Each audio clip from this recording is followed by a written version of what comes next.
Perdre, c'est la seule chose qui compte. Qu'est-ce qu'il raconte celui-là? Il n'est pas Juventino du tout, hein? Non, non, non, attends, je vais vous expliquer. Déjà, bonne soirée, mes amis Juventini. Est-ce que vous avez suivi la soirée de Champions League? Moi, j'ai regardé PSG Manchester, victoire de fou du PSG 4-2 à la fin. Et je dois rattraper encore le match d'hier, Barcelona-Juventus. Il faut dire qu'on a vécu des matchs plus enthousiasmants que le nôtre, au moins, dans cette journée de Champions League. On va parler mercato aussi vers la fin de la vidéo. Il y a des petites choses qui ont bougé côté Juventus, mais pas trop non plus.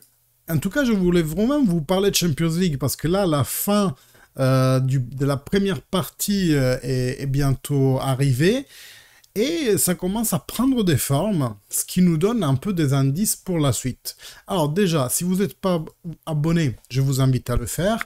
Abonnement plus cloche, comme ça vous êtes mis au courant de toutes les prochaines vidéos et aussi des prochains lives. On se voit bien entendu samedi 18h pour Napoli-Juventus. Et aussi like et commentaire. Vous savez, vos interactions font en sorte que l'algorithme se dise que le contenu est intéressant et donc va proposer la chaîne à de plus en plus de Juventini francophones. Alors, qu'est-ce que je raconte? Ben, c'est simple en fait. Là, ici, je vous mets le classement Champions League.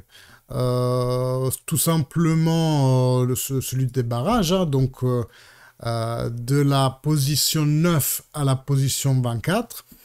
Et si vous vous souvenez, quand on avait fait le live pendant le tirage au sort, en fait, dans mes souvenirs, enfin, je pense pas que ça soit inversement, la première dans les barrages va rencontrer la deuxième. Donc en ce moment, donc exception faite pour tout ce qui va se passer dans la dernière journée.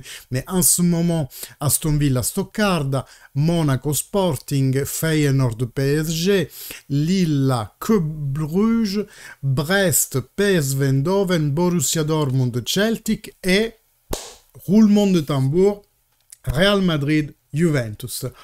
À noter hein, que le Feyenoord a gagné 3-0 contre le Bayern. Donc, comme la préoccupation principale du Feyenoord pour nous concéder de prendre Anchko tout de suite, c'était de passer le barrage, mais je pense que c'est chose faite, hein, parce que la 25e, elle a 8 points, et eux, ils en ont 12, donc ils sont mathématiquement au barrage pour la prochaine phase de Champions League. Donc je pense qu'ils peuvent nous céder maintenant. Bon, à voir si ça va se faire ou pas.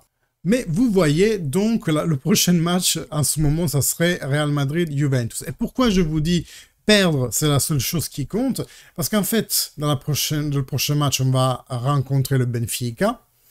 Que la partie centrale de ce classement est composé de Borussia Dortmund, qui va bientôt changer d'entraîneur parce qu'ils ont licencié l'entraîneur courant, Bayern, Real Madrid, Celtic, et il y avait, jusqu'à il y a quelques instants, je crois que le City était aussi par là, mais en gros, c'est un socle dur. Donc en fait, là, Bayern, Real Madrid, tu risques, si tu as un résultat positif, de te le retrouver dans les pattes au huitième de finale. Donc, est-ce qu'on va vraiment ranger au tiroir notre motto vincere è l'unica cosa che conta, sachant que tu te préjudicies la suite. En fait, paradoxalement, regardez qu'est-ce que ça fait, ce nouveau format de Champions League. Ça fait que le haut de ce classement des barrages, uniquement le barrage, et le bas, c'est les plus simples. Donc tu vas voir s'éliminer entre elles Aston Villa et Stoccarda, Monaco et Sporting, d'accord. Mais aussi, il y en a une qui va sauter entre Bayern, Real Madrid et Juventus. Bon, après, ça c'est, je répète, c'est vraiment l'avant-dernière journée. Donc il y a encore une journée, on va analyser quand on aura les résultats définitifs. Mais je trouve que c'est assez bizarre de se dire que les équipes qui sont tout en haut et tout en bas sont finalement presque un peu les plus faibles. RIP pour le Manchester City qui va devoir rencontrer le Club Bruges lors de leur dernière journée. Après, ils sont à domicile, je crois que c'est Manchester City Club Bruges. Et que donc, on l'a vu, hein, ils nous ont rendu la vie compliquée hier soir. même si nous, on a fait une prestation, bref, vous avez vu le post-match de hier soir. Et donc voilà tout ce que je voulais vous dire par rapport à la Champions League. Passons au mercato, parce qu'aujourd'hui, il y a deux nouveautés mineures, quelque chose qu'on attendait et qu'on savait qui allait se réaliser. Kolo Muani s'est libéré, effectivement, enfin, le PSG a libéré un slot. C'est marrant parce que maintenant, ils doivent en débloquer un autre pour prêter Skriniar au Fenerbahçe. Mais dans tous les cas, Kolo Muani va pouvoir être annoncé demain par la Juventus. Et ça, c'est déjà une excellente nouvelle en soi.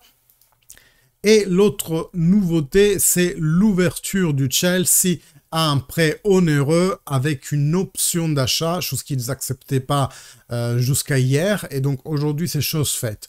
J'ai envie d'insérer une troisième nouveauté bonus parce que j'anticipe pas, je fais mon voyant. Vraiment, je fais mon voyant. Je me dis qu'après ce soir, effectivement, le Feyenoord pourrait entrer en ordre d'idée de nous céder Anchko pour tout de suite. Donc aujourd'hui, mon best guest, on va dire, pour les deux prochaines rentrées, parce que Giuntoli hier soir nous a confirmé qu'on fera 2 défenseurs centraux, ça va être Renato Veiga du Chelsea et Anchko. Il y a aussi Danso, national autrichien, qui évolue à Lens, qui reste toujours dans le sous-fond. Il y a toujours des discussions qui sont en cours.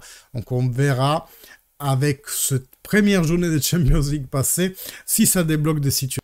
En tout cas, restez connectés, hein, comme dit, abonnez-vous, activez la cloche si ce n'est toujours pas fait, like, commentaire pour augmenter la visibilité de cette vidéo sur YouTube. Nous, on se voit assez rapidement. Fino alla fine, Forza Juve. Ciao.